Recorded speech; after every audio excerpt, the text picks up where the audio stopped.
Yo suelo empezar mis notas con el sonido de las campanas. En San Miguel el Alto, las mañanas de julio nacen con ese bronce que vibra como si desenterrara la luz. El polvo fino del empedrado, el olor a leña húmeda, la cal reciente en las paredes de adobe, el murmullo de los peregrinos que se preparan para caminar hasta San Juan de los Lagos. Hay veladoras con la cera derramada como ríos breves, cintas de cempasúchil colgadas en arcos de madera y un altarcito de exvotos que la gente deja sin estridencia, con esa fe que no presume. En medio de todo, la vida ordinaria sigue. Las gallinas peinan la tierra, el pan dulce se enfría sobre manteles de cuadros, el café de olla cuece con canela y piloncillo. Aquella semana, más que otras, el pueblo estaba en punta de alfiler. Algunos lo atribuían al clima, a un calor veloz que hacía crujir las tejas. Otros aludían a un rumor antiguo que aprendimos a ignorar para poder vivir. Yo, que entonces ya oficiaba misa con la discreción de quien sabe que no todo se dice, notaba el modo en que ciertos ojos esquivaban a don Nicolás. Solo bastaba verlo pasar, alto, delgado, con las venas de las manos marcadas y una rigidez que parecía prestada de la piedra. Había sido un predicador entre los suyos, un hombre de palabra afilada, acostumbrado a micrófonos que chillan y sillas de plástico alineadas en un patio sin santos. En su mirada permanecía el brillo seco de quienes han aprendido a vivir sin imágenes. San Miguel el Alto se alimenta de historias como de maíz. Algunas son suaves y tibias, otras raspan la garganta. La de don Nicolás raspaba. La gente decía que lo había perdido todo y que por eso había abrazado un rigor que ni el agua ablanda. Otros aseguraban que en su juventud fue distinto, que reía con una facilidad que ahora sería escándalo. Nadie negaba, sin embargo, que amaba a su hija con una intensidad que solo conocen los que han envejecido antes de tiempo. Lupita caminaba por la plaza con su vientre redondo y las manos sobre el rebozo, y su paso, aunque lento, ordenaba el aire a su alrededor. Doña Carmen, su madre, la escoltaba con ese silencio que aprendieron las mujeres cuando la palabra, en lugar de aliviar, hiere. El tianguis del domingo abrió como una flor sobre el empedrado. Vendedores de alfalfa y jitomate, veladoras con la Virgen de Guadalupe en etiquetas desteñidas, peines de hueso, radios portátiles, zapatos que prometían eternidad, anillos que brillaban como si hubieran tocado el sol. La banda de música ensayaba una marcha, y las notas iban y venían como pájaros sin nido. Yo miraba desde el atrio, con el hábito de contar lo que pasa para que no se pierda. A mediodía, cuando el calor apretó como un puño, ocurrió lo que después ocuparía tantas voces. En el extremo de la plaza se alzaba una imagen mediana de la Virgen, enyesada y pintada con un azul que resistía la lluvia. No era antigua ni valiosa, pero a su alrededor se respiraba el tipo de respeto que el pueblo, sabio en sus sobriedades, concede a lo que no le pide nada y, sin embargo, acompaña.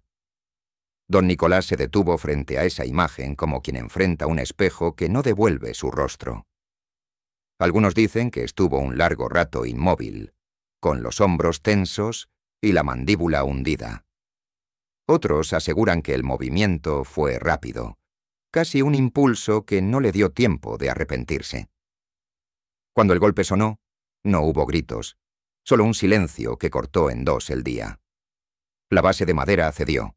La imagen tropezó con el borde del pedestal y las manos, abiertas en gesto maternal, se desprendieron y quedaron a un lado, intactas. El resto cayó con un ruido de yeso que parecía audiencia de piedras. La plaza entera respiró hondo. Yo también. Algunos se llevaron la mano al pecho, otros se hicieron más pequeños.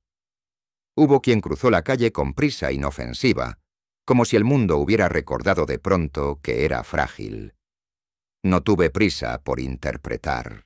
A mi edad uno aprende que la prisa es una forma de soberbia.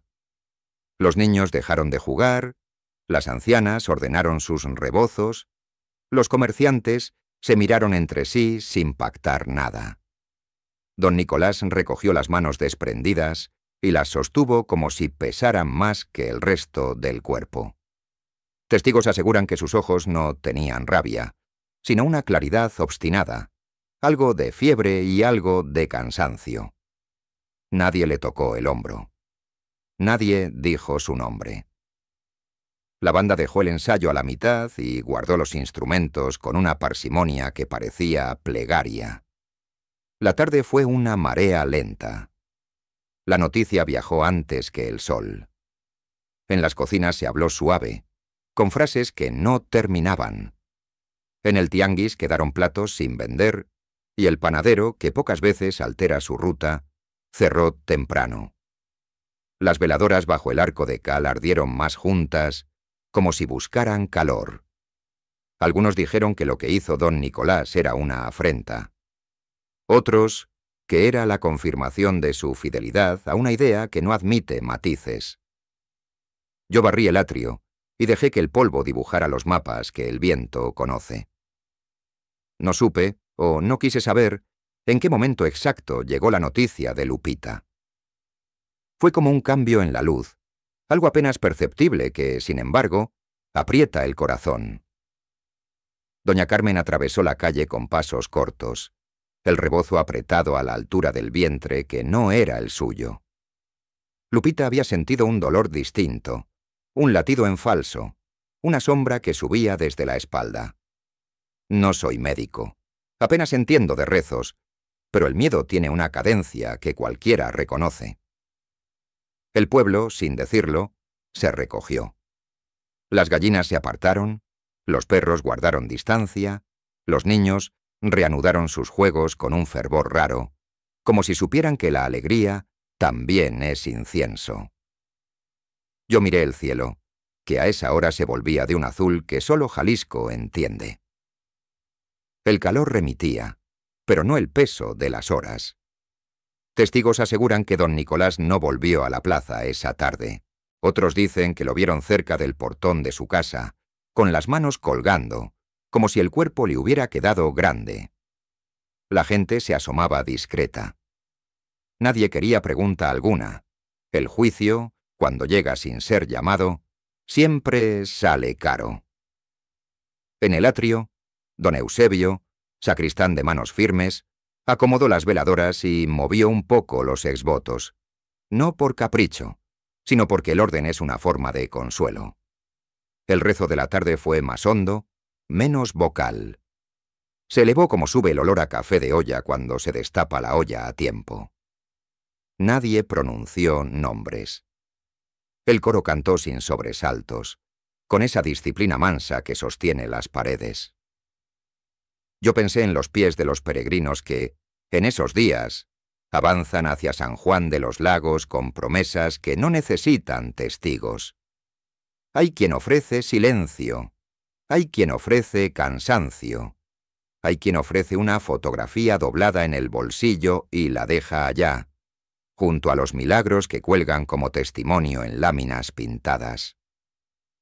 En el patio de la casa de los suyos, Lupita se sentó en una silla baja. El aire, dicen, se volvió más pesado, como cuando la lluvia decide quedarse en los cerros. Algunos vecinos llevaron agua fresca, otros acercaron una cobija delgada. Nadie entró a la casa sin permiso que no fue explícito, pero que todos entendieron. Había una forma de compás en los gestos, una geometría moral que el pueblo aprende sin ufanarse. Doña Carmen sostuvo la mano de su hija y le ordenó el rebozo con la delicadeza de quien guarda un pan aún caliente. Cuando se decidió el viaje a Tepatitlán, el sol ya empezaba a caer y los pájaros, en su ciencia breve, practicaban el mismo regreso de todos los días. Alguien, no sé quién, habló de un taxi viejo que conocía el camino y no cobraba caro. Otros mencionaron la camioneta de un pariente. Nadie quiso ambulancia. El sonido de una sirena es a veces peor que la herida. Yo preparé una pequeña bolsa con aceite bendito y un rosario de cuentas oscuras que no decía nada por sí mismo, pero que al tacto invitaba a respirar. No esperaba nada del rosario. La costumbre es también una forma de compañía. Antes de salir, una vecina acomodó 2 veladoras a la entrada de la casa. Las mechas se encendieron con facilidad. No siempre ocurre. Un perro negro se echó a un lado de la puerta como si supiera de guardias. La calle, en esa hora, tenía la mansedumbre de los patios después de la cosecha. En la plaza, un muchacho joven levantaba los pedazos de yeso con un recogedor. No miraba al suelo, miraba al horizonte, quizá porque algunos aprendieron así a barrer la desgracia. De cara a donde la tierra se vuelve cielo. La camioneta arrancó con un resoplido que no anunciaba prisa. Adentro, el aire era una suma de miedo, sudor y esperanza. No había llanto escandaloso ni oraciones en voz alta. Solo respiración medida y esa matemática de silencios que se establece cuando la vida decide su propia aritmética. El camino a Tepatitlán no es largo, pero de noche adopta una distancia distinta, como si se volviera más camino de lo que es. Yo, que iba detrás en un coche prestado, vi en el retrovisor el parpadeo constante de las luces y pensé en seriaciones que solo el cuerpo entiende. No sé en qué momento exacto se apagó la música de la radio y solo quedó el rumor del motor. En la entrada del hospital, el olor a cloro parecía un mar que todo lo iguala. Un enfermero los recibió con la discreción que tienen los hombres que conocen el límite entre lo que se puede y lo que se deja en manos de otros. No hubo carreras. Hubo prisa sin ruido, que es la más matemática de las prisas. Yo me quedé bajo el toldo, con el rosario en el bolsillo y la mirada en un punto que no sabría señalar a nadie. Algunos dicen que, en ese minuto, el aire cambió. Otros aseguran que nada cambió, excepto el modo de esperar. No voy a corregir a nadie. Mi oficio no es dictar sentencia, sino guardar memoria. Lo que siguió pertenece a otra parte de esta historia. Aquí, al final de la primera, solo dejo constancia de un pueblo en vilo, de un hombre cuya rigidez se agrietó, de una mujer que sostenía a otra en la hora de los márgenes, y de un camino que, en Jalisco, siempre parece más largo cuando el amor es el pasajero más silencioso. El hospital de Tepatitlán tiene pasillos que parecen aprender de la noche. Las lámparas blancas dejan un resplandor que no calienta, y el olor a cloro nivela todo, hasta los pensamientos. El patio central, mínimo, conserva macetas de bugambilias con hojas vencidas por el polvo de carretera. Desde la entrada, una fila de bancas metálicas ordena la espera con la disciplina de las cosas frías. Allí tomé asiento, con la sotana recogida y las manos en silencio, como quien se prepara a escuchar un idioma del que entiende lo suficiente para no entorpecer. La admisión de Lupita fue un tránsito sin estruendo. Camillas que se mueven como si supieran la coreografía, manos enguantadas que sostienen fluidos y hojas de papel, notas breves en un tablero con pinzas, una pantalla que marca altibajos como si dibujara, en tiempo real, la respiración de la incertidumbre. Los enfermeros acostumbran a no prometer nada con el cuerpo. Su prudencia es un abrigo. Doña Carmen desapareció detrás de una cortina y reapareció en otra puerta, con el rebozo cambiado de hombro, gesto invisible que en las mujeres de Jalisco equivale a un rosario entero. Las horas, en los hospitales, no se cuentan con relojes. Se miden por el recorrido de los carros de limpieza, por el retorno de los guardias a la misma esquina, por el goteo constante que marca una paciencia técnica. Una mujer del servicio dejó 2 veladoras en la capillita lateral, un cuartito de paredes de cal con una imagen en azulejo de la Virgen de San Juan de los Lagos. El vidrio de las veladoras respiraba pequeñas nubes por dentro. El calor de la flama apenas hacía temblar la estampa. Nadie pronunció peticiones en voz alta. Bastó con ese parpadeo de cera que convierte el aire en espera. Testigos aseguran que, cerca de la medianoche, don Nicolás llegó. La camisa pegada al torso, la rigidez vencida como vence el sol a una sombra. No buscó a nadie con la mirada. Es posible que no supiera qué buscar. Algunos dicen que llevaba una bolsa de plástico en la mano, de esas del tianguis, con algo envuelto en periódico. Otros sostienen que no cargaba nada. Yo no me acerqué. En ciertos momentos la distancia es un acto de caridad. Se sentó frente a la pared, sin ventanas, y apoyó la nuca como si el concreto pudiera prestarle un poco de memoria.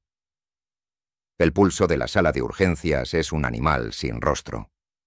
Se alimenta de monitores, de pasos que regresan, de voces contenidos que no son diálogo, sino protocolo. Entre ese rumor se estiró un silencio distinto, una pausa que separó la medianoche de lo que vino. Algunos dicen que el aire cambió, que una dulzura breve reemplazó al cloro por unos minutos, como si alguien hubiera abierto un frasco de agua de rosas. Otros aseguran que fue mera sugestión, una fabulación de gente cansada.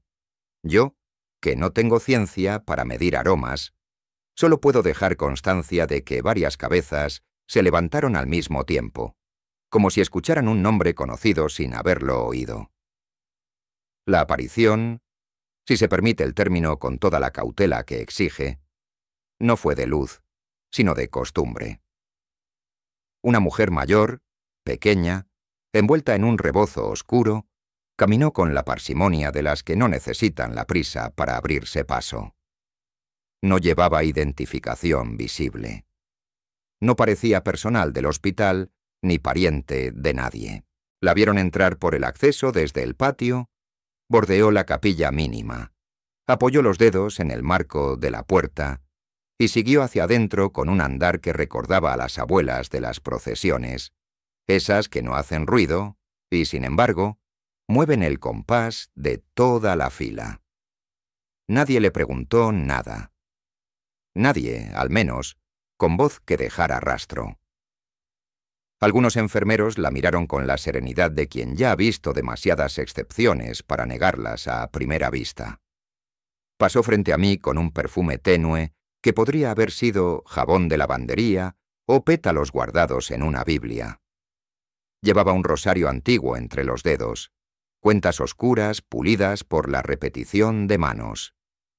En otra circunstancia, su presencia habría sido indistinguible de la de cualquier visitante. Esa noche, sin embargo, el hospital parecía un teatro decidido a dejarla cruzar la escena. No diré que la vi entrar al cubículo exacto de Lupita. Mis ojos no alcanzan más que lo que admiten. Diré, en cambio, lo que escuché después. Que la mujer del rebozo se detuvo junto a la camilla, que sujetó la sábana a la altura de los pies con un gesto muy pequeño, que apoyó la palma en el vientre con una delicadeza que no era un acto médico ni un atrevimiento, sino algo intermedio, una cortesía antigua. Testigos aseguran que, en ese minuto, el monitor que registraba la tormenta quedó en una línea menos accidentada, como si un río hubiera encontrado cauce. Otros aseguran que fue una coincidencia clínica, un medicamento que surtió efecto a la hora prevista, un ajuste de presión, una lectura al fin estable por la postura correcta. Las explicaciones encuentran siempre su silla en la sala. Yo no vine a desacomodarlas. Vine a decir que, durante un breve tramo de madrugada, varios de nosotros sentimos que una tibieza reemplazaba la ansiedad en el pecho, una tregua minúscula que en esos lugares vale como un amanecer. Algunos dicen que don Nicolás se levantó solo entonces, caminó hasta la capilla lateral, mantuvo las manos detrás de la espalda, como si se impidiera a sí mismo cualquier gesto que lo comprometiera. Se detuvo frente al azulejo con la Virgen de San Juan de los Lagos y su rostro no expresó ni rechazo ni devoción, sino una especie de cansancio transparente. Otros sostienen que, en una banca de esquina, abrió la bolsa de plástico y sacó, envueltas en periódico, 2 manos de yeso, rotas a la altura de las muñecas, con los dedos en postura de ofrenda. No sé si eso ocurrió. Si ocurrió, nadie lo comentó en voz alta. Las supersticiones encuentran alivio cuando no se nombran. En el circuito de vigilancia, dicen, no quedó registro claro de la entrada de la mujer del rebozo. El guardia que llevaba el turno nocturno asegura que ninguna visitante cruzó por la puerta principal durante esa franja. En recepción, no hallaron firma ni número de identificación. La limpieza, sin embargo, encontró después, junto a la repisa de los cubículos, una flor seca prensada entre 2 hojas de periódico, como esas que guardan las abuelas para que el olor no se pierda.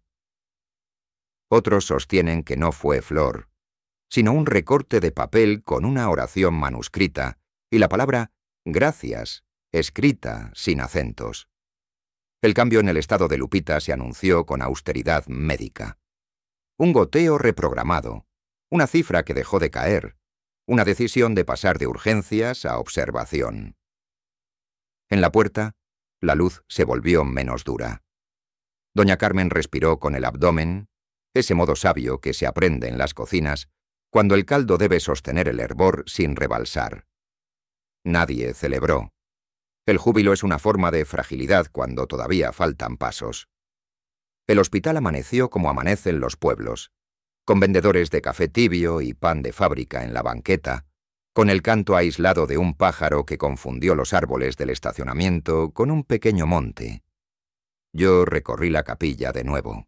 Sobre la mesa lateral, entre veladoras de vidrio, aparecieron 3 exvotos de lámina, diminutos, de los que venden en los puestos cercanos a los santuarios. Un corazón, un par de pies, un vientre con la curva del embarazo. No estaban allí al inicio de la noche. Alguien los dejó sin ruido, quizá por una promesa antigua, quizá por simple solidaridad. Los exvotos no exigen cronología. Se acomodan donde hay respiración. El azulejo no cambió de expresión. Las veladoras siguieron ardiendo como si esa fuera su única tarea en la tierra. En el patio, el sol de Jalisco comenzó a colar su filo por las rendijas. Don Eusebio, que había venido con una camioneta prestada, ajustó el cinturón con una dignidad de conductor experimentado. El perro negro de San Miguel no estaba, pero otros, sin dueño, dormían a la sombra de una ambulancia estacionada. El guardia de la caseta bostezó y revisó la libreta de entradas con la seriedad de quien cuida un archivo sagrado. No encontró, dicen, ni un nombre que pareciera el de la visitante. Algunos afirman que la vieron salir por el mismo corredor por el que entró, con el rosario envuelto en el rebozo y una lentitud que parecía bendición. Otros insisten en que nadie salió. A media mañana el pulso del hospital había adoptado el ritmo de los lunes. Los carritos de metal hicieron su ronda, el personal de limpieza reemplazó bolsas, las camillas regresaron a su alineación provisional. La vida no hace discurso, continúa. El médico de guardia cambió un papel por otro, y en la puerta del cubículo aparecieron iniciales escritas en marcador. En el bolsillo de mi sotana, el rosario viejo adquirió el peso de un objeto cualquiera. No pedí señales. La memoria, para ser fiel, necesita menos fuegos y más paciencia. Regresé a la banca donde había visto a don Nicolás. El asiento estaba vacío. En el piso, doblado en 4, alguien dejó un recorte de periódico. En la esquina inferior, un anuncio de peregrinaciones a San Juan de los Lagos prometía transporte de madrugada, seguro incluido, y regreso el mismo día. La fotografía granulada mostraba un río de gente con sombreros de palma avanzando en silencio. No había manos de yeso sobre la lámina. Tampoco necesidad de ellas. El día había puesto su orden, y dentro de ese orden, Lupita respiraba con la calma que permite planear el próximo paso. Yo no sé qué hace un hombre con su propia rigidez cuando ésta se agrieta. Algunos la esconden para que nadie la vea rota. Otros recogen los pedazos con cuidado y los acomodan en una caja, no para exhibirlos, sino para recordarse dónde estuvo el filo. Me gusta pensar, sin certeza, solo como quien recita un salmo sin saberlo de memoria, que don Nicolás encontró en esa madrugada una pausa suficiente para no seguir empujando al mundo. En Jalisco la fe de los pueblos no necesita aplausos. Se alimenta de gestos breves, de manos que no estorban, de silencios que dejan pasar la luz. La noticia de la mejoría viajó a San Miguel el Alto más rápido que los encargados de ponerla en palabras. En el tianguis del centro, la gente aprendió a hablar de otra cosa con la facilidad de quienes saben que cada casa guarda su propio temblor. Las manos de yeso de la plaza, si volvieron a aparecer, no lo hicieron en público. Lo que sí reapareció, días después, fue el compás de las peregrinaciones. Familias enteras con garrafones, mochilas livianas, sombreros de palma, listones en el bastón. La vida, incluso la que se toca con la orilla del miedo, vuelve siempre a la fila. No me corresponde decidir si aquella mujer fue emisaria de algo que excede la biografía, o vecina, o voluntaria. Mi oficio no es la deducción, sino el registro. Testigos aseguran que su paso dejó un rastro mínimo de rosas. Otros sostienen que fue la suma de decisiones clínicas la que sostuvo a la madre y a la criatura. Yo que estuve allí, solo dejo asentado que, cuando el sol alcanzó por fin las macetas del patio, el aire pesaba menos y la esperanza podía sostenerse sin necesidad de voz. La tarde del alta no tuvo clarines ni campanas. El médico escribió una firma que no llevaba promesa, solo condición de cuidado. Doña Carmen acomodó en una bolsa las indicaciones con una prolijidad que aprendió al doblar servilletas para fiestas de barrio. Lupita salió al patio con un paso breve, protegido por sombras que el sol de Jalisco respetó por un rato. El aire de Tepatitlán estaba limpio de lluvia y todavía quedaban charcos invisibles de cloro en los pasillos. Algunos dicen que, al cruzar la puerta, una brisa templada movió los flecos del rebozo como si un pájaro hubiese pasado muy cerca. Otros aseguran que fue el respirador de la ambulancia al arrancar. Nadie necesitó discutirlo. Había cansancio suficiente para agradecer sin inventario. El regreso a San Miguel el Alto se pareció a tantos regresos que el pueblo conoce. La carretera se hizo más corta en la memoria que en el mapa. Las casas, con sus fachadas de cal y piedra, recibieron sin preguntarse si la noche anterior había sucedido en verdad. En el atrio, don Eusebio barrió con su esmero de siempre, y las veladoras, por pura obstinación, mantuvieron una flama que parecía de guardia. Algunos vecinos dejaron en la reja botellas con agua y bolsitas de pan, no como homenaje, sino como costumbre. La costumbre es, en los pueblos, un modo de misericordia. Nadie nombró lo ocurrido en la plaza. Nadie señaló el pedestal con dedos acusadores.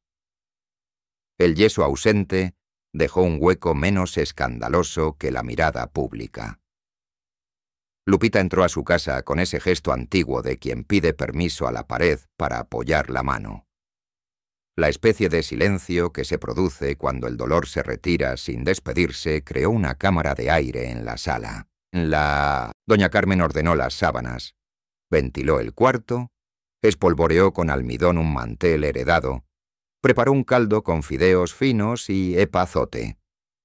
La cocina se volvió un oratorio sin estampa, donde la paciencia reemplazó a la retórica. Algunos dicen que en la cabecera apareció, durante varios días, un minúsculo ramo de cempasúchil, sostenido por un vaso de vidrio. Otros sostienen que fue una ilusión de luz que entraba por la ventana a cierta hora. Yo, que fui a dar la bendición con brevedad y pudor, confirmé que la respiración de la casa había recuperado un orden elemental. Delante del pedestal vacío de la plaza, la grieta quedó como lección. Nadie quitó las astillas de madera de la base. Se dejaron allí el tiempo justo para que perdieran dramatismo. La banda retomó sus ensayos y las notas, al principio vacilantes, encontraron de nuevo el compás. Hubo comentarios que buscaron alargar la noche, pero se extinguieron con la misma discreción con que aparecieron. Las discusiones prolongadas requieren un público que San Miguel, en su sabiduría, no ofrece. Algunos dicen que, a la semana, un artesano de la región trajo una nueva imagen, sobria, sin brillos, con los colores opacos que resisten el sol. Otros aseguran que la base quedó vacía como recordatorio, y que solo se colocó un florero de barro con nardos. El registro que guardo no pretende conciliar versiones. Basta con decir que el pueblo no dejó esa esquina huérfana. De don Nicolás se supo menos que antes. El hombre alto de sombra rígida adoptó una cadencia distinta para cruzar la plaza. Sostuvo la mirada ya sin filo. Algunos testigos aseguran que durante varios días se acercó al atrio con una escoba, no para ser visto, sino porque había polvo, y el polvo, cuando nadie lo atiende, se vuelve sentencia. Otros recuerdan que dejó 1 litro de aceite junto a las veladoras, quizá para reponer lo que el viento consume. No hubo discursos ni gestos diseñados para la memoria de los curiosos. Hubo apenas la economía moral de quien entiende que la reparación no se pronuncia. La temporada de peregrinaciones retomó su paso. Las familias ajustaron mochilas, los bastones recibieron nuevos listones, los garrafones se llenaron a la primera hora. El altavoz de la torre anunció horario sin melodrama. Yo acompañé a un grupo hasta el crucero, donde el camino se vuelve promesa. En la periferia, un puesto improvisado vendía exvotos de lámina, corazones, estómagos, ojos, manos en pequeño. Compré uno con forma de vientre por impulso de bibliotecario, más que de devoto. Lo dejé en un cajón de sacristía, porque la fe, cuando se convierte en catálogo, pierde su temperamento. A los pocos días, ese exvoto ya no estaba. Alguien lo colocó, con más tino que el mío, donde correspondía, junto a un ramillete de flores marchitas y a la altura de una vela que se derramaba con paciencia. El rumor de la mujer del rebozo se hizo parte del inventario del pueblo. No como leyenda ruidosa, sino como anécdota que cada quien actualiza según su respiración. Algunos la vieron con claridad en el pasillo del hospital.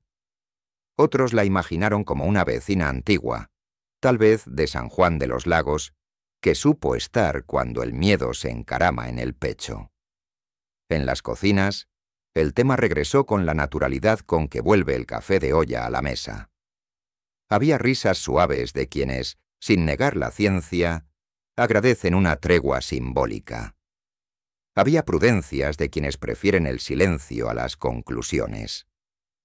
Los meses siguientes estuvieron hechos de consultas puntuales, de caminatas cortas por el mercado, de veladas en las que el cielo de Jalisco acordó perder brillo para que el descanso encontrara sus coordenadas. El vientre de Lupita trazó su órbita con una dignidad sin teatro. Doña Carmen aprendió a medir la tarde con la sombra que dibuja la jarra de agua en la mesa. En el patio, una maceta de bugambilia decidió florecer sin pedir permiso. A veces, en la reja, aparecían notas anónimas con recetas de caldos, recordatorios de vitaminas, consejos de abuela. La misericordia, cuando se recoge sin firma, deja menos deudas. Cuando llegó el momento del parto, la casa entera se convirtió en un ancla. La camioneta repitió el trayecto a Tepatitlán con la calma pulida por la experiencia. El hospital acogió la urgencia como si la hubiese estado ensayando. La mañana, dicen algunos, nació con el mismo olor a rosas que aquella madrugada. Otros, más lentamente, hablan de yodo, algodón y metal. No haré balances que no me corresponden. Dejo asentado que una criatura respiró con prontitud suficiente para que el aire se volviera de todos. El registro civil hizo su trabajo con ropa de domingo. Hubo un nombre elegido sin concurso, una libreta con hojas nuevas, una cadenita entregada en secreto que no era talismán, sino memoria. San Miguel el Alto celebró con esas fiestas pequeñas que no agotan a nadie. Un pan grande con azúcar se partió en rebanadas exactas. El café dejó de ser de olla para ser de jarra. Las sillas se acomodaron sin invitar a discursos. Algunos dicen que don Nicolás no tomó asiento. Se quedó, a propósito, detrás de la puerta, sosteniendo un vaso de plástico que no llegó a vaciar. Otros aseguran que se retiró un rato al atrio y miró la piedra como quien consulta un libro. No hubo arrepentimiento dramatizado ni conversión con fanfarrias. Hubo, en cambio, un trato diferente con la luz. Menos resistencia, menos dureza, un modo de parpadeo que los suyos supieron reconocer sin necesidad de catecismos. Con el tiempo, la plaza volvió a recibir un objeto que el viento respeta. No discutiré si fue una imagen nueva, sobria, o un florero de barro con nardos cambiados cada domingo. Discutirlo sería traicionar el tejido silencioso con el que el pueblo curó su borde. En el atrio, una lámina con un exvoto apareció colgada sin nombre. Un dibujo ingenuo de un vientre, y encima, una frase mínima escrita con mano insegura. No llevaba firma ni fecha. En el reverso, pegado con cinta, alguien había resguardado 2 cuentas de rosario que parecían haber sido de madera oscura, pulidas por dedos anónimos. Ninguna autoridad solicitó explicación. Nadie la necesitó. A veces, los domingos, al cerrar la sacristía, repaso con los dedos una libreta donde apunto lo que no quiero que se pierda. Escribo, sin adornos, palabras que recuerdan lugares y gestos. Anoto nombres propios con iniciales para no convertir el evangelio doméstico en chisme. Enumero silencios, porque también merecen inventario. En esas páginas quedó, con tinta sobria, el itinerario de una rigidez que aprendió a doblarse sin romperse del todo. No es poco. En un país que se acostumbra a hablar de lo enorme, registrar lo pequeño es una tarea que justifica la sotana. Algunos dicen que, en la madrugada de cierto aniversario, don Nicolás dejó al pie del pedestal aquello que había escondido durante meses. 2 manos de yeso envueltas en papel café, limpias de orgullo, pesadas de aprendizaje. Otros sostienen que nunca tuvo con él esas manos y que el relato no es más que una parábola correcta. Prefiero no verificarlo. La verdad, en cuestiones de alma, no siempre reposa en el dato, sino en el fruto. El fruto en este caso fue la reconciliación silenciosa de una casa que, durante un tiempo, temió su propio derrumbe. No haré doctrina de esta crónica ni ofreceré garantías que no poseo. Diré, apenas, que la fe en nuestros pueblos suele caminar por la orilla de lo comprobable sin pedir permiso, y que la ciencia, cuando hace su tarea con cuidado, permite que el agradecimiento encuentre aire. Entre ambos, como un puente de madera que cruje pero aguanta, vive la vida ordinaria. En San Miguel el Alto, Julio regresa cada año con sus peregrinaciones, y el polvo del empedrado se levanta a la misma hora. Las veladoras arden, los exvotos se oxidan a su tiempo, el café de olla insiste en su canela. Yo, que dejé estas notas para quien necesite recordar sin lastimar, vuelvo a las campanas. No para que anuncien prodigios, sino para que recuerden que el día comienza. Algunos dicen que aquella mujer del rebozo todavía cruza patios cuando la ansiedad no reconoce su nombre. Otros aseguran que es suficiente con atender la medicina, respetar el miedo y no empujar al mundo. En la balanza de lo posible, aprendí a no borrar ninguna de las dos versiones. Con esa prudencia, cierro la libreta. Con esa misma prudencia, dejo a cada quien decidir qué hacer con el hueco que le dejó la noche y con la luz que eventualmente encontró su sitio.